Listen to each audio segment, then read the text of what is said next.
Bienvenidas y bienvenidos al seminario especializado sobre raza y racismo en Cuba, ausencias, emergencias y desafíos contemporáneos. En nuestro encuentro de hoy continuaremos con el módulo Tensiones raciales en la literatura cubana del siglo XX, una lectura de Georgina Herrera. Mi nombre es Joanqui Cordero Gómez, postdoctorando en Historia en la Universidad Federal de Santa Catarina, Brasil, e investigador asociado a la línea de pesquisa en literatura, humanismo y cosmopolitismo del Centro de Estudios Globales de la Universidad Abierta de Portugal. En nuestro segundo encuentro, recuperaremos también algunos eventos que tienen relación con nuestra primera clase y que son importantes porque se aproximan mucho más al contexto de producción de la obra de la poeta Georgina Herrera. Con el triunfo de la Revolución Cubana de 1959, se instauró un discurso revolucionario que calcó la circulación de determinadas narrativas de poder y dentro de ellas las que impactaron el fenómeno del racismo en Cuba, que en las palabras de Soren Triff se va a caracterizar por un racismo subyacente que no se va a mencionar. Más de 300 años de sociedad esclavista facilitan la racialización del discurso revolucionario mediante identidades categóricas que subyacen en ese discurso, en las que las etiquetas discriminatorias blanco-negro equivalen a entidad según Soren Triff.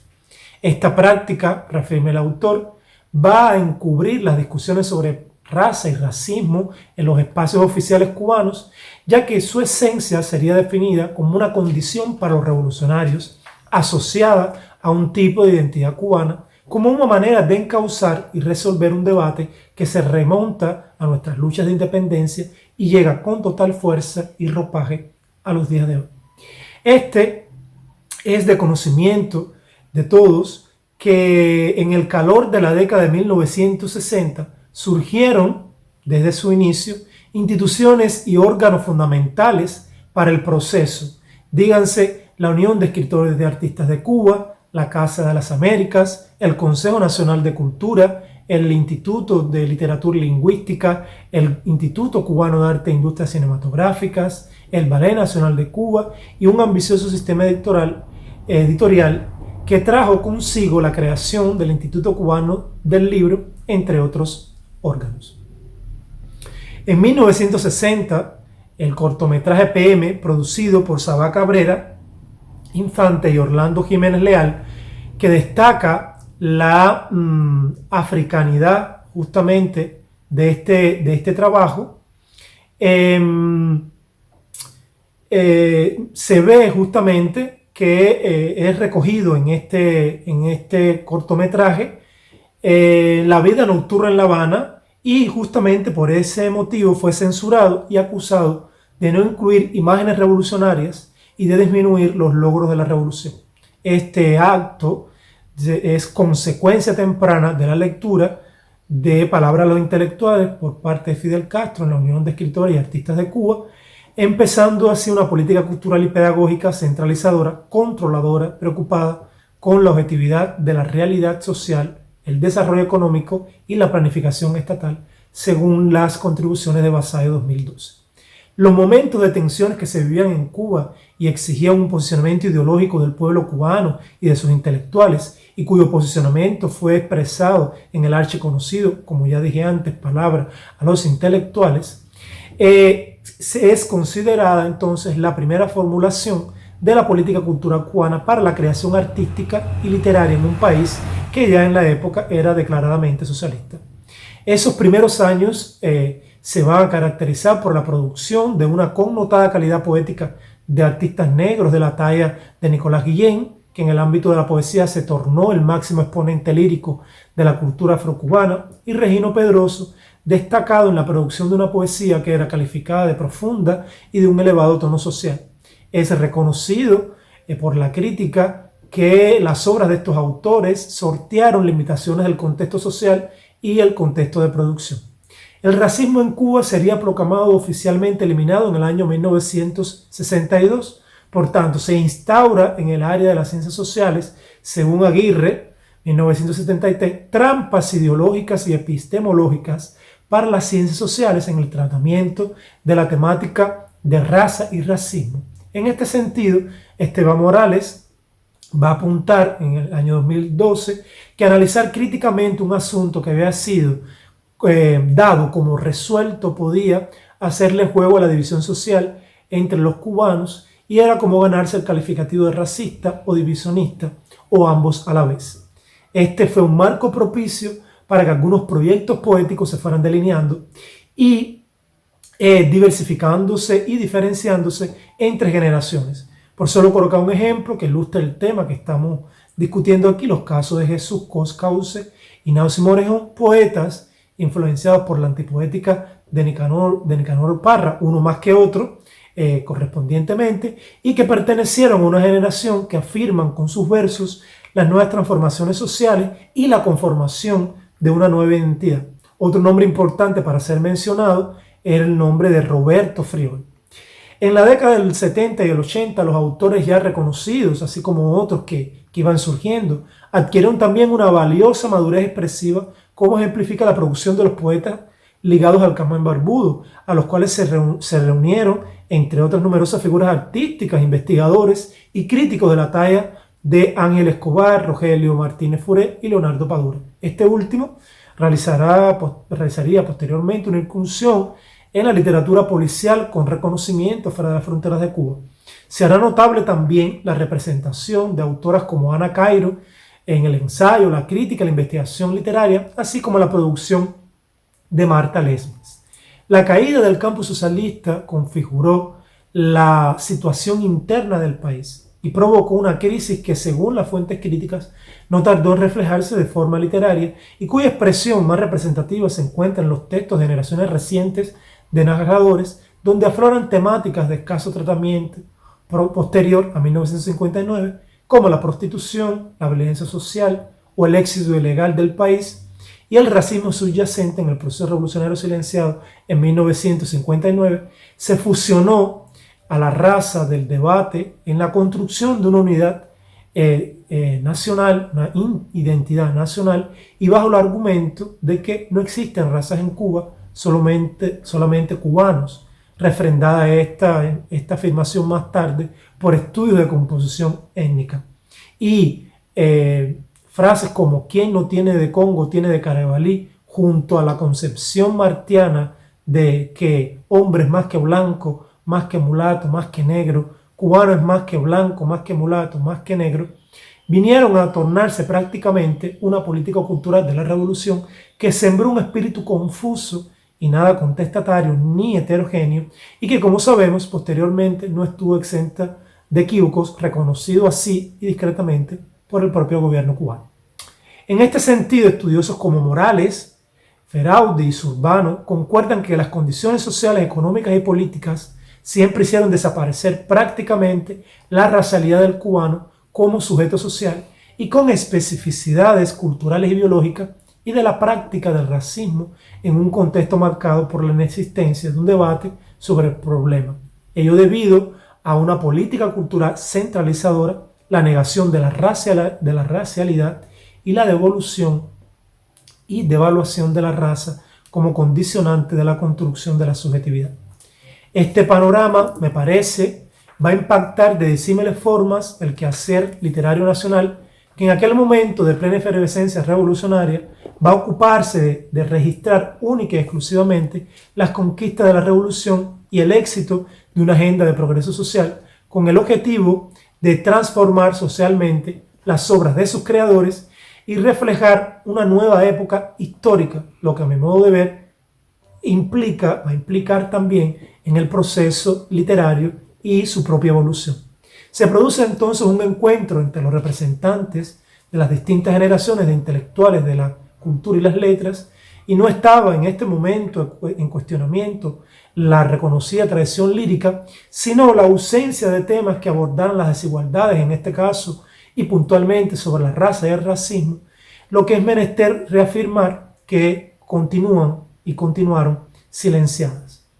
El sexto Congreso de la Unión de Escritores y Artistas de Cuba, realizado en 1998, se constituyó un momento propicio para que los miembros del gremio, participantes del evento, denunciasen el tratamiento y las prácticas discriminatorias que los cubanos de piel negra y mestiza recibían en ciertos sectores, como por ejemplo el encasillamiento y la marginalización de actores y actrices en las producciones televisuales que, según de la Hoz, provocaban el retraimiento de una discusión a fondo de los prejuicios raciales en el seno de la sociedad cubana.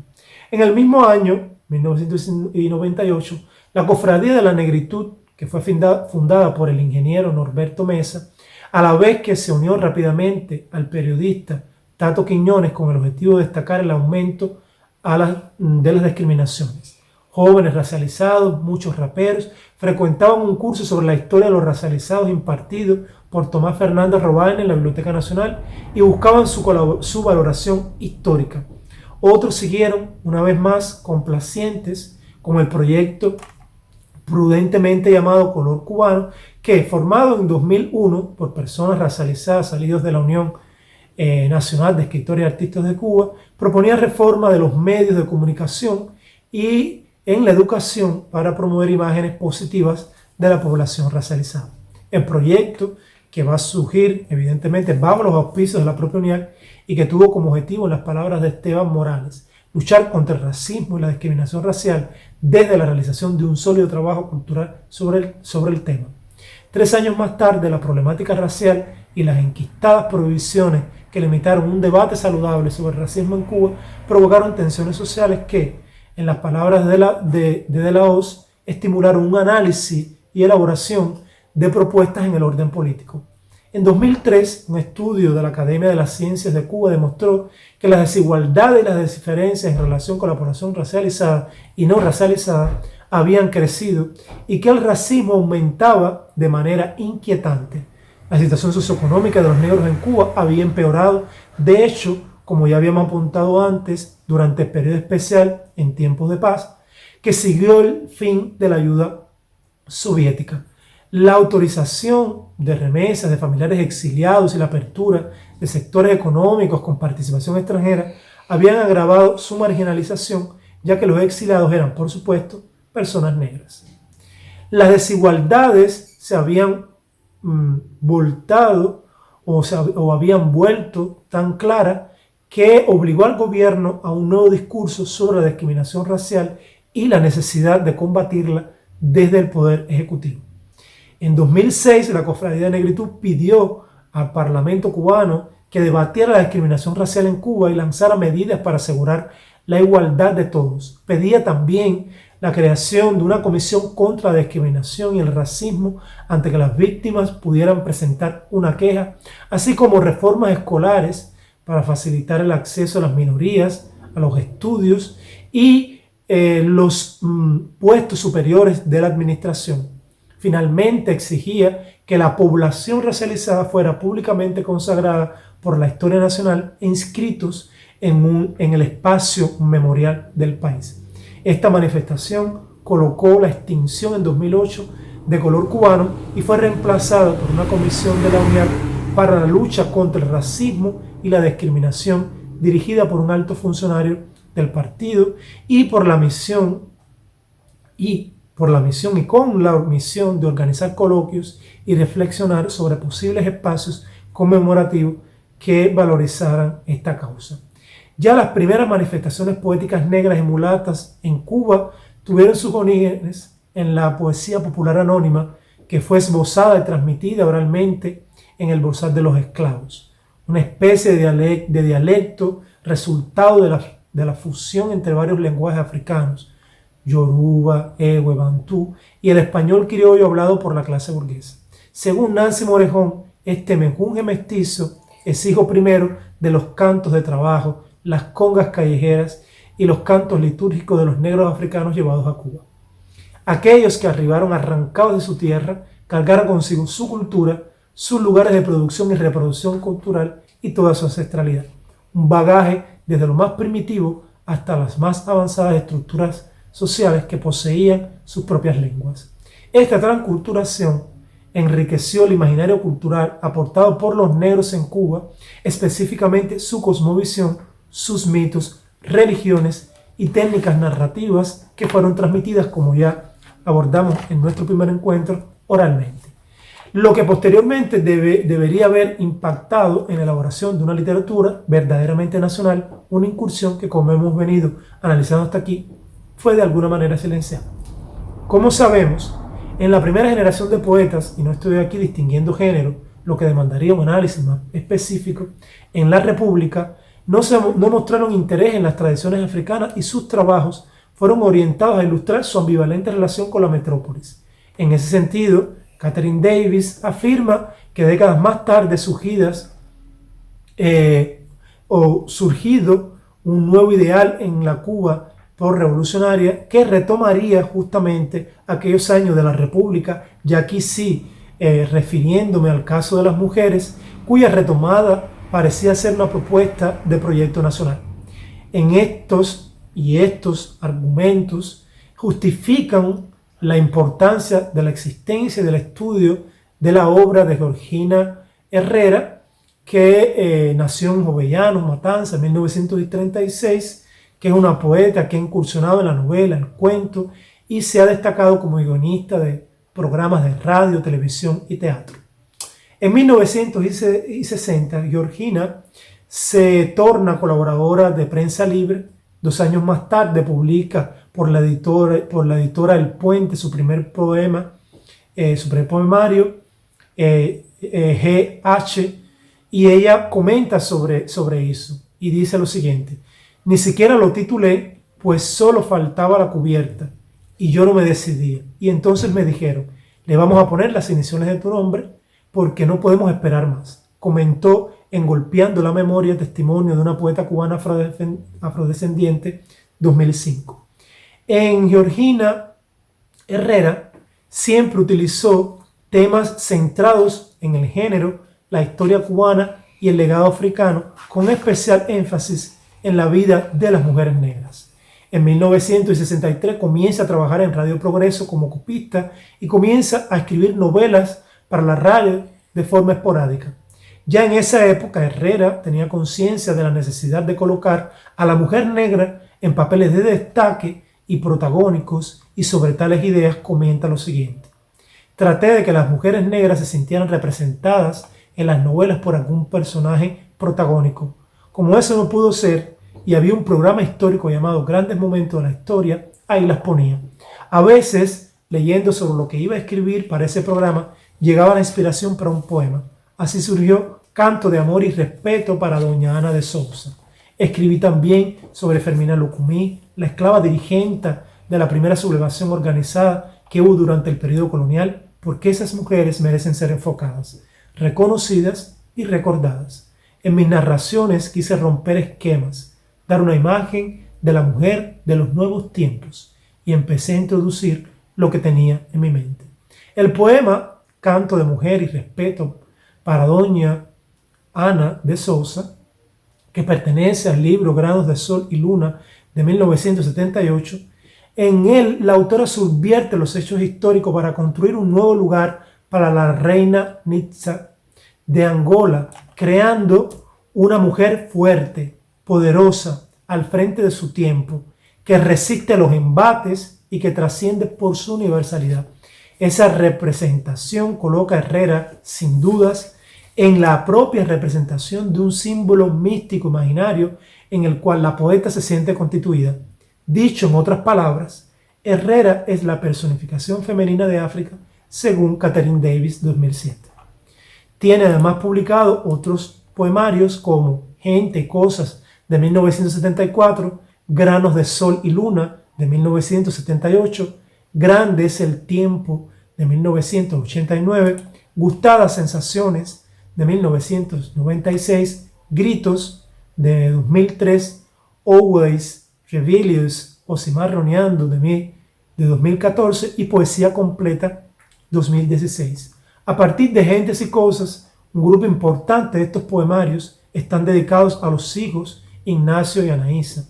En estos poemas Herrera cancela el estereotipo de la raza de manera que trasciende la piel. Concuerdo en parte con algunos estudiosos cuando señalan que no existe en discurso literario de Herrera una contatación o confrontación política, mas considero que la instauración de un cierto silencio, entendido en la definición de Neil Orlandi como aquello que no es dicho o que no puede ser dicho, me hacen repensar la necesidad de mirar con mucha más atención las entrelíneas en la obra de la poeta. Por otra parte, tengo que coincidir en que parece no haber una agenda feminista en la obra de la poeta. Digo esto en el sentido estricto del término, pero es una obra femenina. Acompaño a Lisette Corsa, 2007, cuando plantea: la poesía de Herrera se nutre de una fuerza interior inquebrantable que viene de lejos y cobra vitalidad renovadora en la voz lírica de una mujer que siente una conexión especial con el pasado.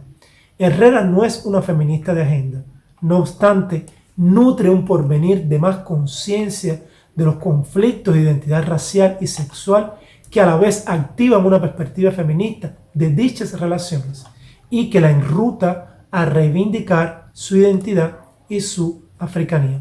Por cuestiones obvias, me pareció mucho más interesante ofrecer un panorama general de la obra de esta intelectual negra cubana, no solamente para hacer una propuesta más abarcadora, sino porque considero necesario marcar algunos puntos que pueden ser encontrados en su obra como un todo. Una obra que, como veremos en mi lectura, va a tener un papel fundamental en la recuperación del legado ancestral africano en nuestras letras, ejercicio que Georgina realiza con maestría y de formas diversas, echando mano de sus memorias para, de alguna forma, reconstruir su propia historia en una simbiosis verosímil e inverosímil en la construcción de una cosmovisión africana muy propia y una identidad afrocubana a la usanza del poema Mujer Nueva de Nicolás Guillén. Herrera, me parece, se hace el propio verso en la poesía negra cubana y va trillando un lento pero prolífero camino a partir de 1959, ya que no había sido posible durante el auge del negrismo décadas anteriores a la llegada de la vanguardia, momento en que se torna una referencia de creación literaria dentro de la tradición caribeña.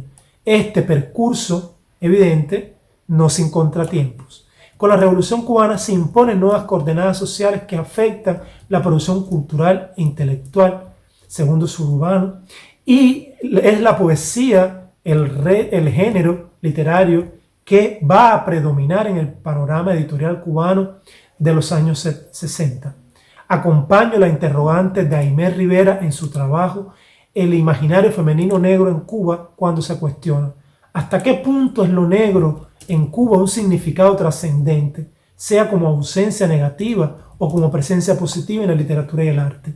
¿Cómo se aplica a la producción literaria la sentencia de Henry Louis Gates? Lo negro se produce en el texto solo mediante un complejo proceso de significación. Georgina en su obra se apropia del poder del lenguaje para recrear su vínculo con África, para construir una versión de resistencia, una resistencia que trascienda los parámetros del negrismo misógino de la primera mitad del siglo XX y cuya esencia en Cuba se plantea desde lo popular hasta llegar a asumirse en la búsqueda de la identidad nacional según la visión de Vera Kutczynski, 1993. Es posible entender que en la construcción del proceso nacional cubano, que va desde la inclusión social hasta la homogenización étnica, existan visiones contradictorias, lo que impide, a mi modo de ver, la realización de un mapeo, mismo que simbólico, de las zonas marginales ocupadas, en su mayoría por la población negra, que precisa ser incorporada al proceso de transformación social. Una literatura que permita realizar una cartografía de esas alteridades otras, insertados, claro está, en un debate histórico de la literatura latinoamericana, para entender las contradicciones y las condiciones de la identidad cultural y racial de la nación como política estatal, siempre de la mano de la literatura y asociadas a universos imaginarios negros posibles. Tales afirmaciones se remiten a la vigencia de la obra de Herrera, cuyo lenguaje es un instrumento estructurador y constructor tanto de su identidad como de su subjetividad, en las palabras de Lacan.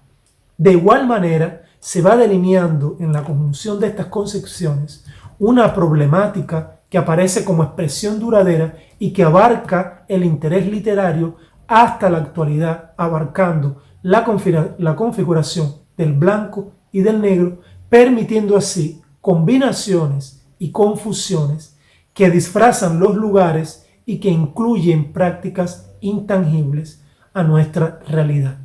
Se impone buscar en una movilidad fuera del espacio negro para la proyección de una conciencia crítica de los sujetos, sociedad involucrados, con la ruptura de referentes construidos culturalmente y ya obsoletos.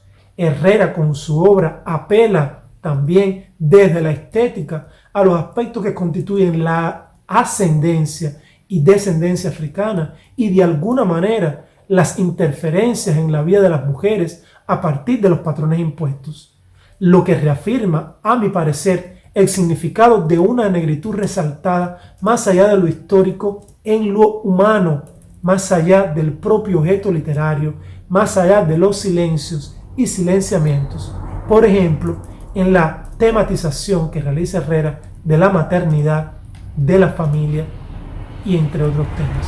Una escrita que resignifica en cuanto un yo lírico, poético, mujer. En la obra poética y testimonial de Herrera están las marcas de la intensa relación entre África y Cuba, concebida como un ejercicio de recuperación y puesta en valor del espacio central originario, fuente de reivindicación de las marcas personales de la identidad afrocubana y rescate del patrimonio de los antepasados. En forma de consideraciones finales, si así pueden ser llamadas, me gustaría intentar sistematizar en estos últimos minutos algunos de los principales puntos levantados en esta clase. Cuba sigue siendo el lugar de diferencias y tensiones interseccionales, lo que se hace evidente, según Aimé Rivera, en la poesía de escritoras negras y mulatas. El tema maternal en la poesía de Rivera, en mi lectura, no se restringe únicamente a los afectos.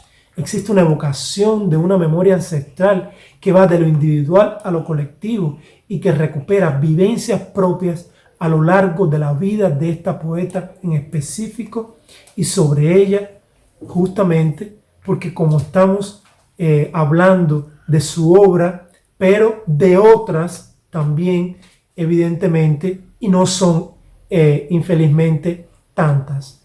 El cuerpo como testimonio perpetúa y carga los estereotipos culturales. Continúan las tensiones entre la literatura hecha por hombres y mujeres racializados. Es necesario estructurar antologías de la poesía negra producida en Cuba y también la literatura tiene que ser esencialmente epidérmica. Las tensiones parecen pendulares en el tiempo y el espacio. Y la clase de hoy va a concluir con la proyección del video en que Georgina hace una lectura de algunos de sus poemas.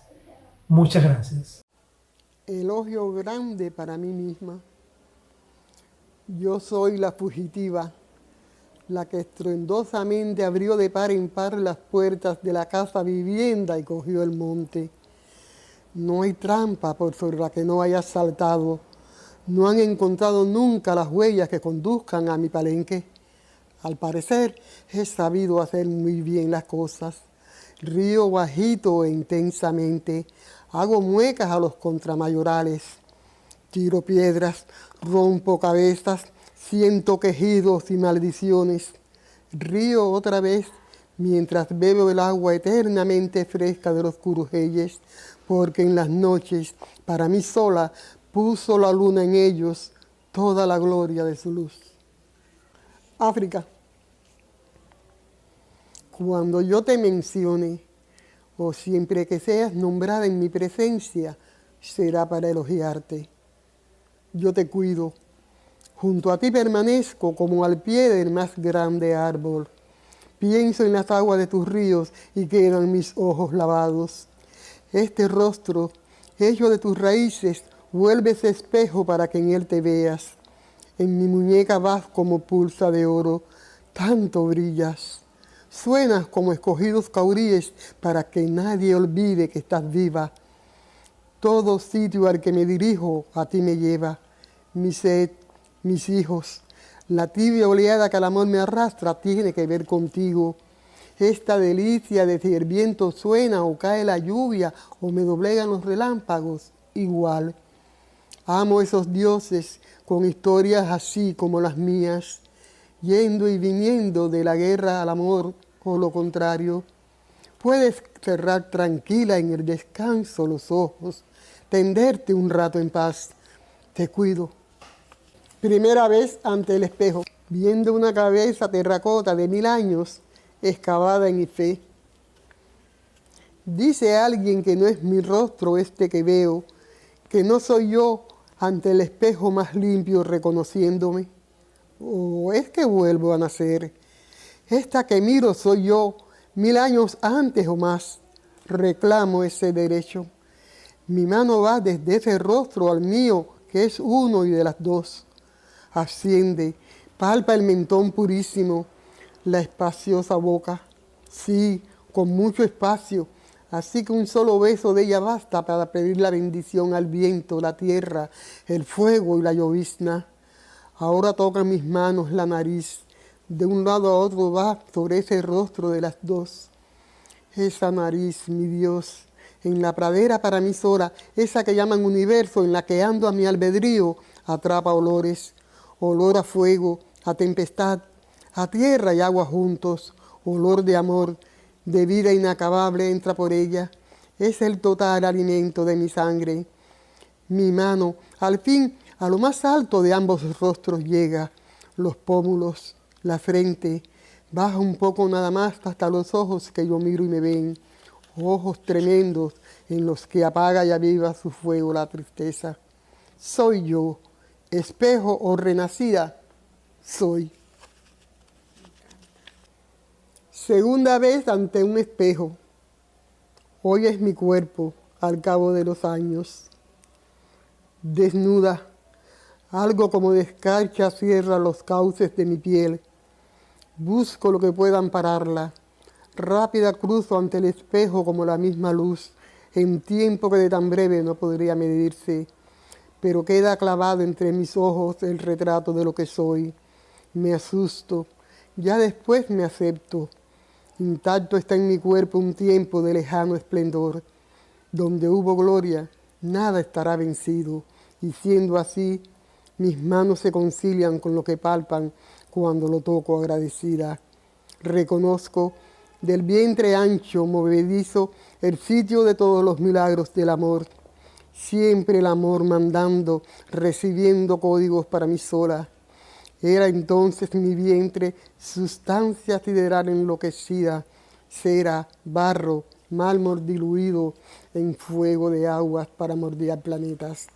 Sobre él soplaron bocas como vientos y fue encrespada polvareda, pétalo temblando y sin destino, y mis pechos así, tranquilos, casi humildes, sin oficio, mis hacendosos pechos de hace tiempo, trasladando lo mismo la blanca miel del alimento, que siendo música al tensarse como cuerda, pechos panal para la miel de aquellas indefensas boquitas ávidas, pechos abejas aguijoneando en un vuelo fatal inevitable, pechos, vientre, cuerpo sin rostro, cuerpo, así trunco es un paisaje crepuscular, nocturno, amaneciendo, siempre paisaje que va y regresa, que termina y comienza, donde ha buscado refugio el obstinado, el que era entonces tambor, batiendo, convocándose a guerras que inventaba.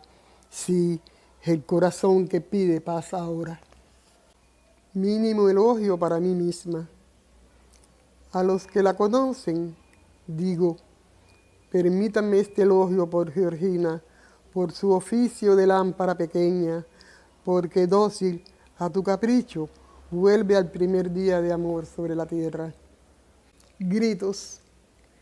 Estas palabras, aparentemente suaves y tranquilas, palabras transparentes, sí, pero tenaces, llegan, entran, se quedan para siempre, son mi manera. Así es que grito y sé que me hago oír.